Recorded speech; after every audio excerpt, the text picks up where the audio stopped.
Assalamu alaikum viewers. I hope you all will be fine and have a nice time ahead. I'm going to explain a topic which is observation and that is very important for students.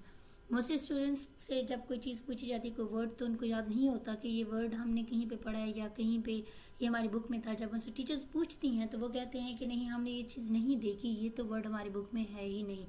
तो this is the lack of observation.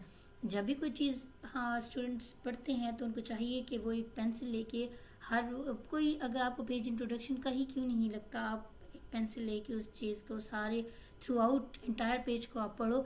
और आपको अगर कोई एक unusual word, एक extra ordinary word अगर आपको कोई लगता है उसको हाईलाइट कर लें, उसको अंडरलाइन कर लें, अपने टीचर से पूछें, गूगल से सर्च करें, कहीं से भी सर्च करें, उसके बारे में इंफॉर्मेशन निकालें. क्या पता फर्दर इन फ्यूचर वो आपको लफ्ज़ बहुत ज़्यादा काम आए.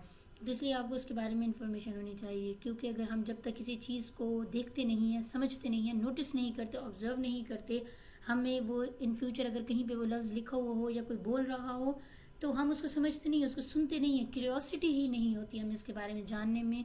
और एक बात ये होती है कि जब कोई इस लफ्ज़ के बारे में डिस्कशन कर रहा होता है तो क्योंकि लैक ऑफ नॉलेज की वजह से हम किसी को कोई बात बता नहीं सकते, तो जिसकी वजह से हमें शर्मिंदगी होती है. इसलिए चाहिए कि अगर आपकी बुक में कोई भी लफ्ज़ लिखे हुए हैं तो आपको चाहिए कि आप उसको अच्छे से पढ़ें और समझें. इस चीज़ को समझाने से पहले मैं आपको एक प्रैक्टिकल एग्जाम्पल देना चाहती हूँ. उस चीज़ इससे ज़्यादा आपको ऑब्जर्वेशन की अहमियत समझ आएगी. तो आपको आपकी स्क्रीन पर लफ्ज़ नज़र आ रहा होगा इंसैनिटी. इंसेन एक्चुअली होता है पागल और इंसैनिटी होता है पागलपन. तो इसको एल्बर्ट आइंस्टाइन ने डिफाइन किया है, आपको स्क्रीन पर नज़र आ रहा होगा. Doing the same thing over and over again and expecting different result. एक ही चीज़ को बार बार करना और एक्सपेक्ट करना कि मुझे डिफरेंट रिजल्ट्स मिले, and this is not possible. So this is insanity. तो अब अगर आप थोड़ा सा पीछे देखें, या मैं आपको दोबारा से भी वो स्क्रीन दिखा सकती हूँ जिसमें मैंने 3 लफ्ज़ लिखे थे.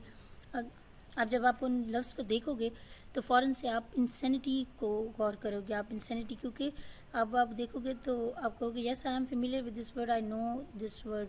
जब आप फेमिलियर नहीं थे इस वर्ड से तब इस वर्ड ने आपको अट्रैक्ट नहीं किया, आपने इसको नोटिस नहीं किया. अब जब आप इस वर्ड की डेफिनेशन पता है, आपको इसके बारे में नॉलेज है, तो जैसे ये वर्ड आपके सामने आएगा आप फ़ौरन से माइंड में क्लिक होगा कि ये इसको मैं जानता हूँ, I know this word, I am familiar with this word. तो इसी तरीके से ऑब्जर्वेशन में होता है, जब हम लफ्ज़ों को समझते हैं, जानते हैं, तो वो हमें अट्रैक्ट करते हैं, उनके बारे में हम और से और नॉलेज हासिल करते हैं. I hope viewers you will have got my point, and अल्लाह हाफिज़ टिल नेक्स्ट वीडियो.